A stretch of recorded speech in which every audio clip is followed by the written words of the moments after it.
Gua mau mulai dengan satu pertanyaan yang sering bikin orang kaget setelah dengar jawabannya. Kenapa banyak orang bilang sektor pertanian itu persaingannya brutal, tapi kenyataannya ada beberapa lini usaha yang justru sepi pemain tapi margin cuannya tebal banget. Bukan karena peluangnya kecil, justru karena sebagian besar orang tidak pernah benar-benar melihat ke arah sana. Gue pernah ngobrol dengan seorang petani muda di daerah Jawa Timur. Umurnya baru lewat 20-an. Dia cerita sesuatu yang bikin gue mikir lama.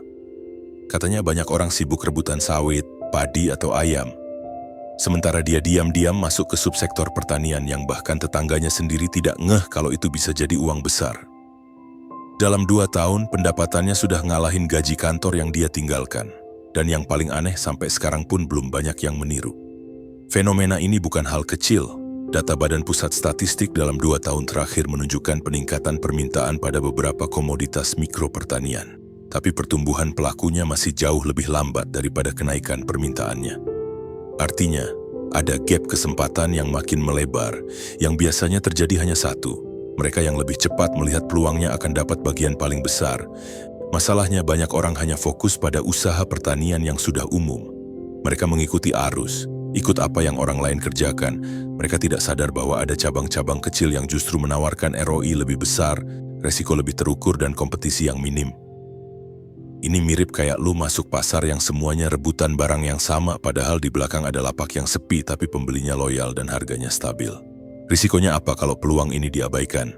Lu kehilangan opsi untuk membangun aset yang bisa berkembang cepat. Lu kehilangan kesempatan untuk masuk ke industri real yang tetap berputar walaupun ekonomi goyang. Dan yang paling bahaya, lu terus lari di treadmill usaha yang ramai tapi margin makin tipis. Sebelum kita lanjut, coba lu refleksi sebentar. Apakah selama ini lu hanya mengikuti apa yang lagi rame, atau lu benar-benar paham arah permainan uang di sektor pertanian? Karena ada subsektor yang tidak terlihat, tapi potensinya besar. Dan itu yang akan kita kupas dengan jelas. Mari kita bahas.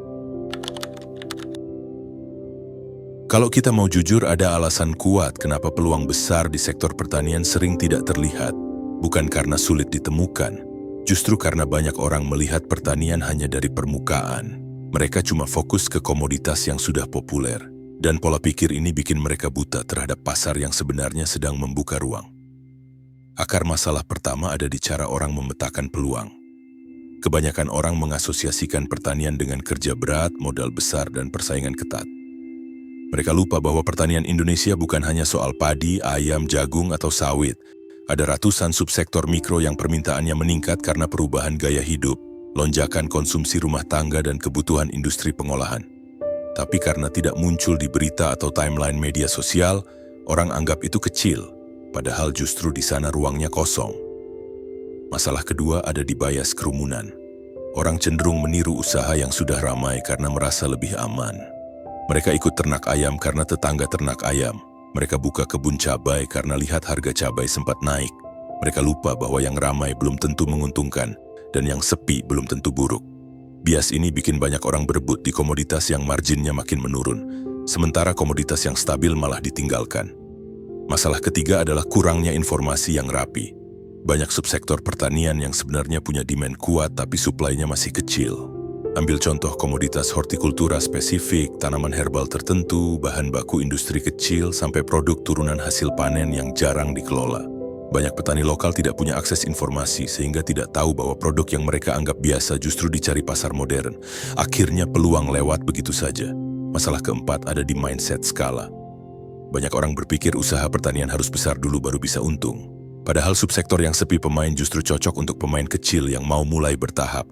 Mereka tidak sadar bahwa beberapa komoditas berharga tinggi hanya butuh space kecil, tenaga terukur, dan sistem sederhana. Tapi karena gambaran pertanian yang tertanam di kepala sudah terlalu klasik, mereka tidak berani masuk. Kalau lo lihat pola ini, semuanya punya satu akar yang sama. Orang terlalu fokus pada keramaian, bukan pada kebutuhan pasar. Mereka hanya melihat usaha yang terlihat, bukan yang bekerja di balik layar. Padahal dalam ekonomi modern yang paling cepat naik biasanya bukan pemain besar, tapi pemain kecil yang paham celah. Dan celah ini ada di subsektor yang jarang dilihat orang. Masalah ini sebenarnya bisa diselesaikan kalau lu belajar memahami bagaimana pola permintaan bekerja, bagaimana supply terbentuk, dan apa yang membuat sebuah komoditas punya margin besar. Begitu lu ngerti logikanya, kesempatan akan kelihatan jelas.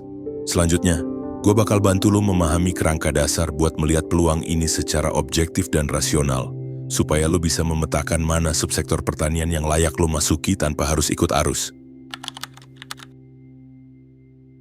Untuk bisa memahami subsektor pertanian yang sepi pesaing tapi cuannya besar, lo perlu satu kerangka pemetaan yang sederhana. Kerangka ini gue sebut sebagai model 3 pilar peluang pertanian.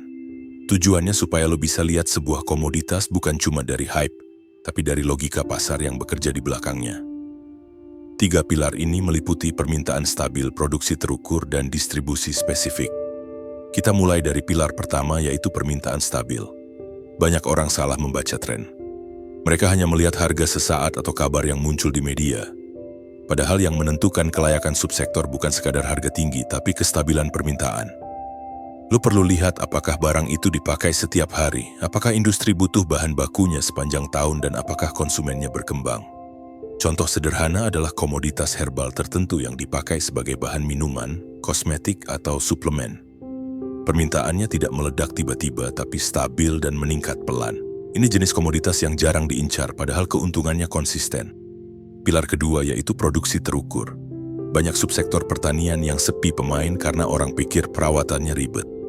Padahal kalau lu lihat lebih dalam, beberapa komoditas justru punya karakter yang sangat bisa diprediksi. Siklus tumbuhnya jelas. Volume panennya stabil. Risiko gagal panennya rendah kalau sistemnya tepat. Ini penting karena produksi yang terukur memberi lo kemampuan untuk menghitung profit secara lebih akurat. Contohnya usaha tanaman tertentu yang bisa dikelola di space kecil tapi menghasilkan nilai tinggi. Orang menganggap itu niche dan kecil, padahal marginnya justru lebih baik dibanding komoditas besar. Pilar ketiga yaitu distribusi spesifik. Ini bagian yang paling sering dilupakan. Banyak subsektor menguntungkan bukan karena produksinya besar, tapi karena pembelinya jelas. Lo tidak perlu bersaing di pasar tradisional. Lu tinggal masuk ke jaringan pembeli tertentu seperti industri pengolahan, marketplace B2B, atau produsen produk kesehatan. Pembeli seperti ini tidak butuh pedagang banyak.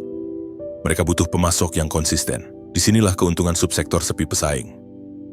Begitu lu masuk ke rantai supply kecil ini, peluang lo untuk jadi pemain inti jauh lebih besar. Kalau 3 pilar ini digabung, lu akan melihat pola yang cukup sederhana. Satu komoditas bisa punya potensi besar kalau permintaannya stabil, produksinya terukur, dan jalur distribusinya spesifik. Kebanyakan orang hanya patok pada satu pilar saja, yaitu harga. Makanya mereka salah langkah. Padahal kalau 3 indikator ini dicek bersama, peluang besar biasanya langsung kelihatan. Ilustrasinya begini. Bayangin ada 2 jenis usaha.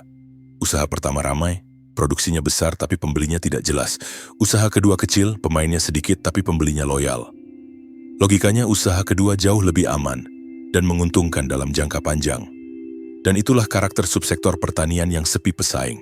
Setelah lo paham kerangka ini, langkah selanjutnya adalah menyusun strategi praktis. Gua bakal tunjukin bagaimana lo bisa menemukan subsektor potensial, membaca pola permintaan, menghitung risiko sederhana, dan memastikan usaha lo bisa berjalan dengan modal yang realistis. Setelah lo memahami logikanya, kita masuk ke langkah-langkah strategis yang bisa langsung lo terapkan. Sekarang kita masuk ke bagian yang paling praktis.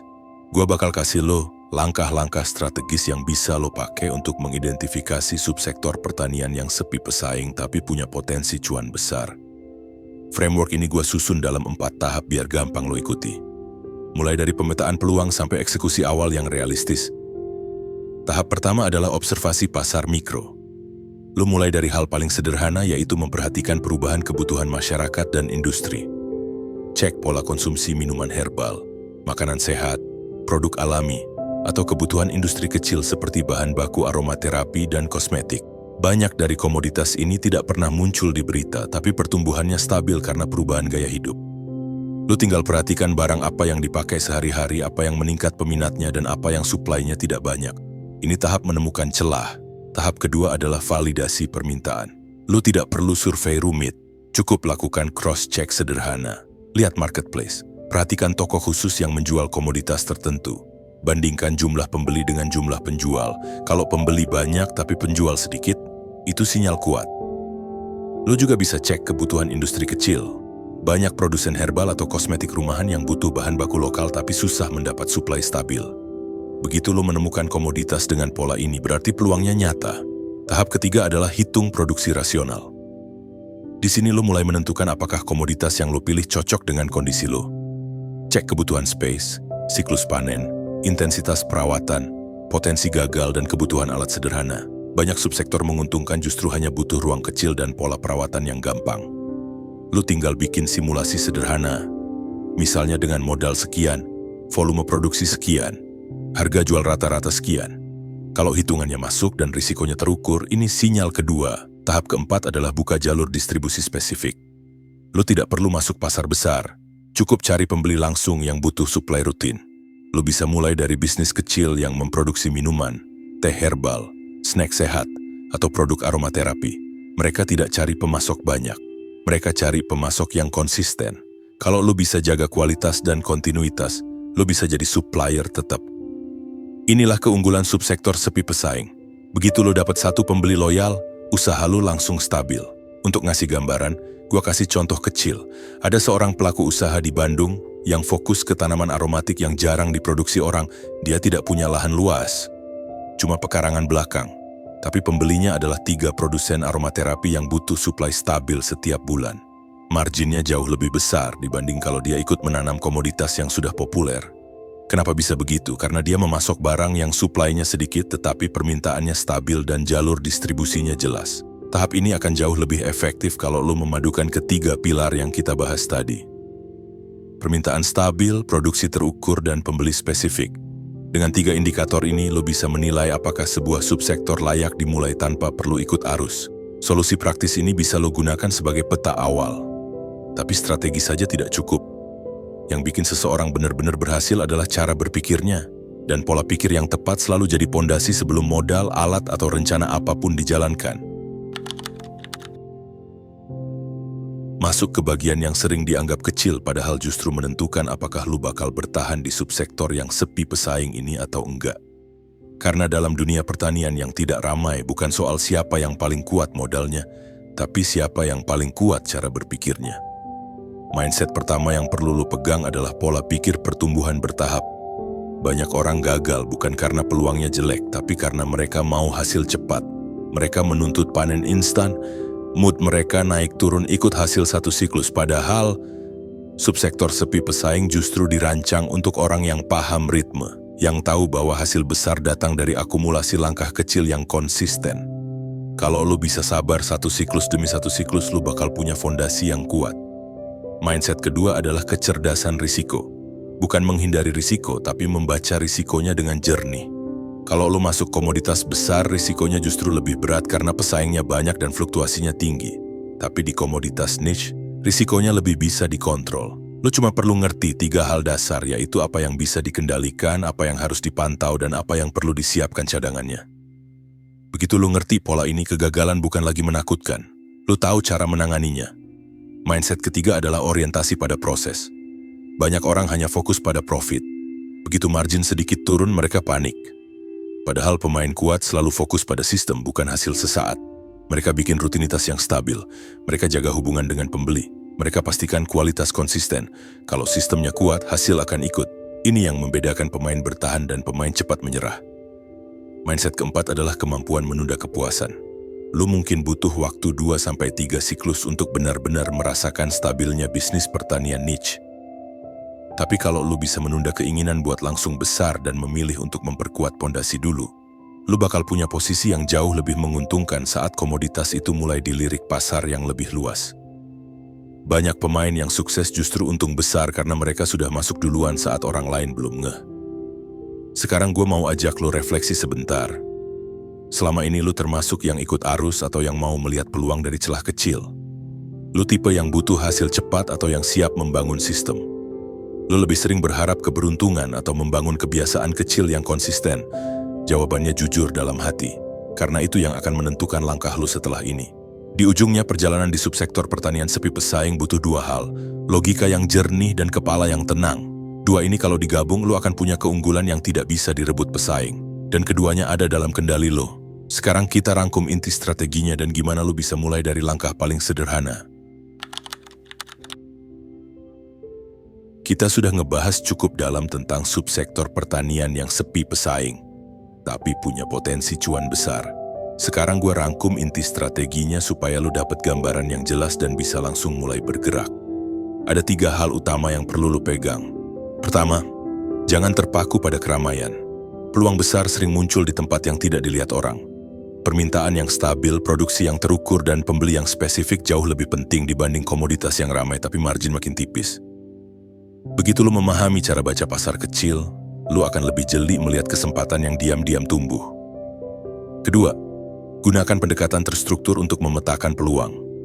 Observasi kebutuhan pasar mikro, validasi permintaan, hitung produksi yang realistis, dan pastikan jalur distribusinya jelas. 4 langkah ini cukup untuk membantu lo menilai apakah satu subsektor layak dijalani tanpa harus ikut arus besar.